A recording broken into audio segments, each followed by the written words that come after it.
Muy buenos viejones, bienvenidos a mi canal. Si pudierais escoger los juegos que lleva dentro la PlayStation Mini, ¿qué juegos escogeríais? A día de hoy, en el momento de hacer el vídeo, no se pueden escoger los juegos, ya vienen dentro pues los que vienen de fábrica. Pero bueno, con el tiempo seguramente se podrá modificar extraoficialmente y añadirle juegos pues diferentes. El tema es, bueno, como ya sabéis, los que me seguís en el canal, tengo varias series de vídeos de los top 100 de los mejores juegos de varias plataformas. Y yo creo que es el momento de hacer la de PlayStation 1, el top 100 de los mejores juegos de PlayStation 1 con vuestros votos. La mecánica que quiero seguir es la de siempre, ¿vale? En este vídeo, en la caja de comentarios, ponedme pues vuestros juegos preferidos de PlayStation 1, vuestros 10 o 15 juegos preferidos, ordenados del que más os gusta, el primero, hasta el último, que es el que menos os gustaría. Y bueno, dentro de un mes recogeré todos estos datos, como siempre, en la coctelera viejuna. Y cuando abra la coctelera viejuna saldrá una serie de 10 vídeos con el top que hayáis votado, el top 100 de los mejores juegos de PlayStation 1, para en el futuro, si se pueden añadir a la PlayStation Mini, pues poderlos añadir. Pues nada, en este vídeo ahora os enseñaré mi top 10, bueno, mi top 15, me prefiero poner 15 juegos porque había bastantes que me gustaban. Y bueno, espero que lo disfrutéis. Venga, vamos para allá.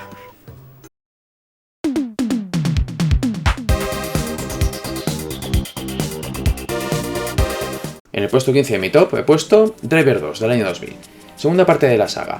En este caso mejoraron la anterior entrega convirtiéndolo en un juego de mundo abierto, más o menos, en el que podemos realizar misiones, todas ellas marcadas en la conducción de coches y hacer carreras o persecuciones. Este juego suscitó mucha expectación por el despliegue de medios que hicieron a nivel gráfico, el tamaño de los escenarios, etc. La verdad es que está bastante bien para la época, lo único que ante todo ese despliegue técnico dejaron un poquito de lado la jugabilidad, por lo que a veces se nota un poco lento, pero bueno, aún así me gusta echarme unas partidas de vez en cuando. En el 14 tenemos Dino Crisis, del año 99, un survival horror desarrollado por la misma gente que hizo Resident Evil. Esto hace que en algunos aspectos sea bastante parecido, pero a diferencia de Resident Evil, este juego normalmente transcurre por entornos cerrados, pasillos, etc., en los que recibiremos ataques de dinosaurios maravillosos que no vendrán a hacernos caricias precisamente. Uno de los aspectos más interesantes que tiene este juego es el de poseer varios finales diferentes. Esto hace que sea bastante rejugable. En el puesto 13 tenemos Grandia, del año 2000, un RPG clásico que a nivel gráfico no lo es tanto. Podemos destacar técnicamente que es un mix entre escenarios 3D y personajes 2D. La verdad es que el resultado de esta mezcla es bastante agradable a la vista y aporta una muy buena jugabilidad. Es peculiar su sistema de combates, no es exactamente por turnos, va por un temporizador que tiene cada personaje.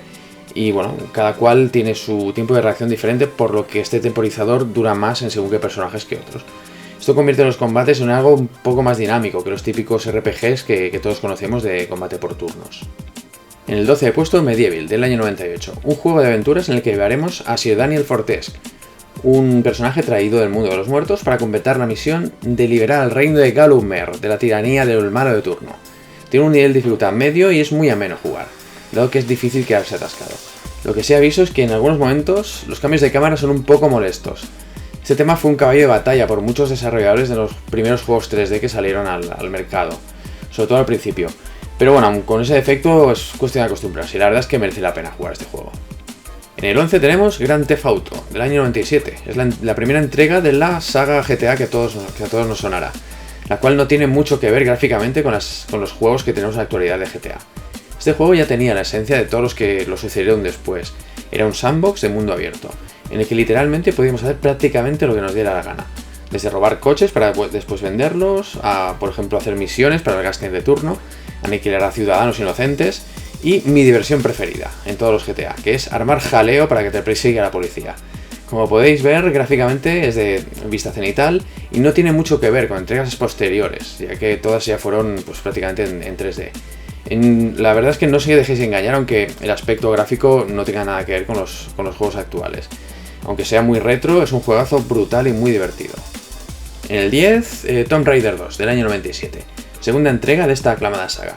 Se basaron en el mismo motor gráfico que en el primer Tomb Raider. En esta segunda parte ampliaron los escenarios y añadieron más armas con los que nuestra heroína tendría que hacer frente a todas las adversidades. Una de las cosas que en todas las entregas siempre suscitaba mucho interés era el aspecto de la propia Lara Croft. En este caso hicieron evolucionar pues la pinta que tenía, suavizando bastante las líneas de los contornos del personaje y añadiéndole movimiento a su coleta. Además dotaron de la capacidad de escalar a nuestro personaje. Aparte de estas novedades, el objetivo del juego en sí era el de siempre. Teníamos que recorrer niveles, resolviendo puzzles y bueno, llegar hasta el final. En el 9 tenemos Legacy of Kain, Soul River, del año 99, un juego de acción y aventuras cuyo argumento es muy oscuro. Explica la historia del vampiro convertido en espectro, Raziel, el cual es subordinado al señor Kain, el señor vampiro Kain. Raziel es asesinado por Kain para ser resucitado tiempo después por el dios mayor, para cobrarse una venganza. La atmósfera creada en este juego me encanta, transcurre en una ambientación oscura y gótica, en la cual tendremos que ir resolviendo puzzles cambiando entre dos planos dimensionales, como si dijéramos, el plano espiritual y el material. Esto nos da pues mucho juego, dado que para atravesar ciertos obstáculos podremos hacerlo en cierto plano, mientras que en el otro plano no podremos hacerlo y tendremos que hacer otro tipo de cosas. También son muy numerosos los puzzles consistentes en rompecabezas de bloques. Es un juego interesante y adictivo, a mi juicio. En el puesto número 8, y no lo he hecho a propósito, es el Final Fantasy VIII, del año 99. Un juego RPG desarrollado por Squaresoft, de una de las mejores sagas de videojuegos de toda la historia, sin duda alguna. Las novedades que aportó con respecto al Final Fantasy VII fueron cogidas con mucho recelo por parte de los fans de Final Fantasy. A mí personalmente me encantó Final 7, aunque mi preferido de toda la saga es el Final 6 de Super Nintendo. Este Final 8 lo cogí también con pocas ganas, pero al final la verdad es que se hizo querer. Tiene unas cinemáticas increíbles para la época y una banda sonora de escándalo. Además de tener una historia atrayente como pocas, y ciertos detalles en forma de minijuegos que, bueno, que al principio el público no reaccionó bien entre ellos, luego los quisimos como si fueran de la familia. En fin, un juego básico de la saga que os recomiendo muchísimo. En el puesto 7, Final Fantasy VII, del año 97, cómo no. Otro juego de la saga Final Fantasy que para mí es el segundo mejor de toda la saga, como ya os he dicho en el juego anterior. Tuvo un desarrollo que se fue demorando conforme pasó el tiempo. Inicialmente se comenzó a desarrollar para Super Nintendo, para pasar después a ser un desarrollo para Nintendo 64. Pero, dado que Nintendo 64 tenía el handicap del poco espacio de almacenamiento en los cartuchos, decidieron finalmente pues, desarrollarlo para PlayStation, dado que usaba CD-ROM. Gráficamente se trata de escenarios pre-renderizados con los personajes superpuestos encima. Y de este Final Fantasy destaco algunas cosas que me recuerdan a la esencia del Final Fantasy VI, como por ejemplo la historia, que es muy buena, y la personalidad súper bien definida de los personajes, que la verdad es que les llegas a coger cariño.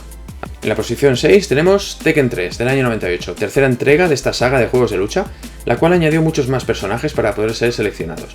Y además añadió bastantes mejoras gráficas, incrementando la calidad en general del juego. Añadió también la opción de desplazarse hacia el fondo del escenario para eludir los ataques de los contrarios. Y una de las cosas que me llamaba la atención era un minijuego que habían puesto que servía para desbloquear un jugador extra en el juego. El juego se llamaba Tekken Force y consistía en una especie de juego estilo beat'em up, el cual si te lo pasabas 4 veces conseguías desbloquear el personaje Dr. B. En el puesto número 5 tenemos Gran Turismo, del año 98, el juego que más vendió en PlayStation 1. Se trata de un juego de simulación de carreras en el que competimos en varios circuitos. Tenemos dos modos de juego, el modo arcade, donde escogeremos el coche y el circuito donde competiremos, y el modo simulación, en el cual el jugador deberá ir consiguiendo una serie de carnets para poder seguir avanzando hacia competiciones más importantes. También podremos comprar coches que queramos que se ajusten a nuestro presupuesto para poder competir, o mejorar el coche que tengamos para que sea más competitivo. El dinero se obtiene al ganar las carreras y competiciones. La verdad es que fue un juego muy aclamado por la crítica y público, innovó sobre todo en el manejo realista de la conducción de los coches y en el uso de la vibración de los mandos de la PlayStation, aparte de algunos detalles gráficos del propio juego.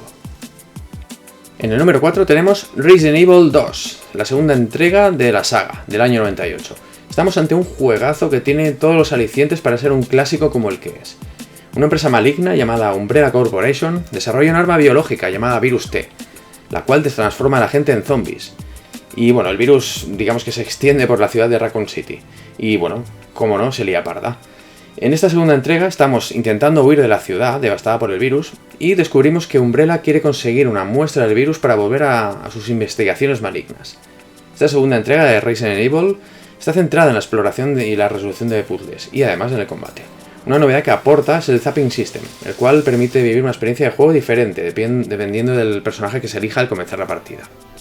En el número 3 tenemos Metal Gear Solid, del año 99, tercera entrega de la franquicia Metal Gear. Inicialmente se inició el desarrollo de este juego para la consola 3DO de Panasonic, pero dado que no tuvo el apoyo esperado, acabó saliendo para el PlayStation 1. En el juego encarnaremos a Solid Snake, el cual tendrá que ir a través de varias pantallas del juego sin ser detectado por los enemigos. Cuando los enemigos nos tienen en el campo visual, se pone en marcha la alarma, que señala al resto de enemigos armados pues nuestra ubicación. Esto provoca el inicio del modo alerta. O sea, hay que salir por patas hasta que nos dejen de ver. Para evitar ser detectado, Solid Snake tendrá que agazaparse en cajas o cualquier objeto, o por ejemplo hacer ruidos para despistar a los enemigos. En fin, es un juego que nos dará muchas sesiones de tensión y de vicio como pocos juegos de sigilo me han dado nunca. En el puesto número 2 tenemos Castlevania Symphony of the Night, del año 97, un juegazo de una de mis sagas favoritas. En su momento fue una apuesta arriesgada al lanzarlo, dado que si en aquel momento lanzabas un juego que no fuera 3D se consideraba que estabas desfasado. En este Castlevania mantuvieron la esencia 2D y añadieron componentes de otro juego genial como Metroid, a nivel de que las pantallas estaban totalmente al descubierto desde el principio. Y bueno, técnicamente la verdad es que aprovecharon bastante la potencia de PlayStation 1 para darle pues efectos visuales, luminosidad, efectos de rotación a ciertas pantallas y muchos otros detalles que hacen de este uno de los mejores Castlevania 2D de todos los tiempos. También a nivel sonoro se lo trabajaron mucho, con una banda sonora impresionante. Si no lo has jugado, pruébalo y no te decepcionará. Este juego lo descubrí hace un par de años y fue para mí una sorpresa monumental. Y por fin en el puesto número 1 de mi top personal tenemos Silent Hill, del año 99. Para muchos el iniciador del género survival horror, aunque para mí ese puesto de honor lo debería tener Alone in the Dark. Pero bueno, aún así estamos ante un juego con una ambientación terrorífica, en el que se juega muy bien con la atmósfera y con los sustos que te da de vez en cuando, como si de una película de terror se tratara. Nuestro objetivo es guiar a la protagonista, Harry Mason, a través del pueblo de Silent Hill, mientras busca a su hija perdida, Cheryl. En el transcurso del juego tendremos que combatir con monstruos, explorar la ciudad en busca de objetos interesantes y resolver puzzles. Por su parte, la cámara del juego se muestra en una perspectiva de tercera persona, si bien en ciertas áreas esta cámara cambia a otros ángulos. Y en ocasiones a mí personalmente eso me desconcierta un poco, pero bueno, te llegas a adaptar. Tiene detalles geniales, como por ejemplo el que el mando vibra en forma de ritmo cardíaco del personaje, indicando que la salud de nuestro amiguito está baja. Os garantizo que esto llega a poner nervioso, si lo sumamos a la ambientación tétrica que tiene todo el juego. Espero que de todo esto, de este top, salga un pedazo de top 100 de PlayStation 1 muy, muy bueno. Y estoy seguro que será así como ya ha pasado con los otros tops. Pues nada, viejuners, nos vemos en el próximo vídeo. ¡Hasta luego, Lucas!